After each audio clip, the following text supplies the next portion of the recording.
আরে ভাই দেখ মুসলমান যাচ্ছে।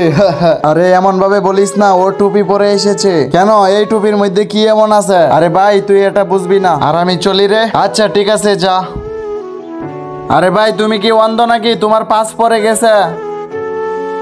ধন্যবাদ ভাই। টুপি, আজকে আমি এই টুপিটা পরে দেখবো। তো বন্ধুরা, টুপি পরার পর এই ছেলেটার সাথে কি কি হয় তা তো তোমাদেরকে দেখিয়ে দিব, কিন্তু তা দেখার আগে ভিডিওতে লাইক দিয়ে চ্যানেলটিকে অবশ্যই সাবস্ক্রাইব করে দিও। আরে বড় ভাই আসসালামু আলাইকুম। ওয়ালাইকুম সালাম। আরে বাহ, এত সম্মান। বড় ভাই এই ঠিকানাটা কোথায়? ভাই আর একটু সামনে আগাও। আচ্ছা শুক্রিয়া ভাই।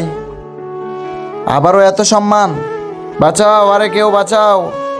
বড় ভাই এই লোকদের থেকে আমাকে বাঁচান। আরে ভাগো ভাগো, এখানে বড় ভাই আছে। আচ্ছা ছোট ভাই, তুমি আমার কাছে কেন সাহায্য চেতে এসেছ? বড় ভাই আমার মা বলেছে আমি যখনই কোনো বিপদে পড়ি তখন কোনো টুপিওয়ালার কাছে সাহায্য চাওয়ার জন্য। আর এই কারণেই মূলত আমি আপনার কাছে সাহায্য চেতে এসেছি। আর বন্ধুরা, ভিডিওটি ভালো লাগলে অবশ্যই কমেন্ট বক্সে আল্লাহু আকবার লিখে যাবেন।